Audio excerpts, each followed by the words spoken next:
స్వయంగా మోడీ గారే వచ్చారుగా. కేంద్ర ప్రభుత్వం మొత్తం మీరు గుప్పెట్లో ఉంది కదా. ఈ రోజున అధికారంలో కొనసాగుతున్నాడు మోడీ అంటే, కేంద్రంలో ఎన్డీఏ ప్రభుత్వం ఉందంటే అది ఆంధ్రప్రదేశ్ ప్రజలు పెట్టిన భిక్ష. మనం డిమాండ్ చేసే పరిస్థితిలో ఉన్నాం. మనకి ఆ ప్రత్యేక హోదా విభజన హామీలు, అదేవిధంగా పూర్తి చేయవలసినటువంటి పోలవరం కానీ, రాజధాని నిర్మాణం కానీ, రైల్వే జోన్ కానీ, విశాఖ స్టీల్ ప్లాంట్ ప్రైవేటీకరణ కాకుండా అడ్డుకునే పరిస్థితుల్లో మనం ఉన్నాం.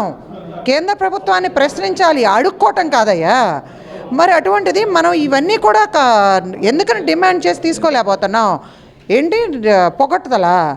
ఆ వేదిక ఏర్పాటు చేసింది ఒకళ్ళకొకళ్ళు పొగుడుకోవటానిక?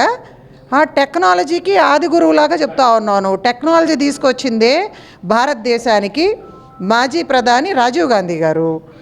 మరి జామ్ టెక్నాలజిస్ట్ అంట. ఆధార్ తీసుకొచ్చింది మేము కాంగ్రెస్ హయాంలో మన్మోహన్ సింగ్ గారు ప్రధానమంత్రిగా. మరి అదేవిధంగా మొబైల్ తీసుకొచ్చిందే అప్పటి ప్రధాని కాంగ్రెస్ హయాంలో పివి నరసింహరావు గారు.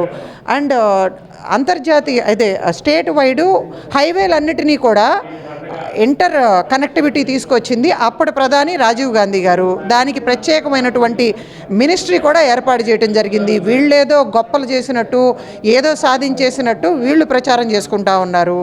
అందుకని ఏంటంటే మేము డిమాండ్ చేసేది ఏంటంటే, మీరు కూటమి అధికారంలోకి రాకముందు సూపర్ 6 అధికారంలోకి వచ్చిన వెంటనే అమలు చేస్తా ఉన్నారు కదా.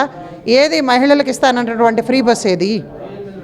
అదేవిధంగా అనేక హామీలు ఇచ్చారు. సిలిండర్ ఎవరికి కూడా సరిగ్గా అందటం లేదు 500 రూపాయలకి. నీకు 15,000, నీకు 15,000, నీకు 15,000 అని చెప్పి కడుపులో ఉన్నటువంటి బిడ్డకు కూడా 15,000 అని చెప్పి ప్రచారం చేసుకున్నారు. అవన్నీ ఎక్కడా? మరి నిన్న మోడీ గారేమో దాని గురించి అంటే మీరు మళ్ళీ తప్పుల మీద తప్పులు చేస్తూ ఉన్నారు. 2014లో అధికారంలోకి వచ్చిన తర్వాత చేసినటువంటి తప్పులే మళ్ళీ పునరావృతం అవుతూ ఉన్నాయి.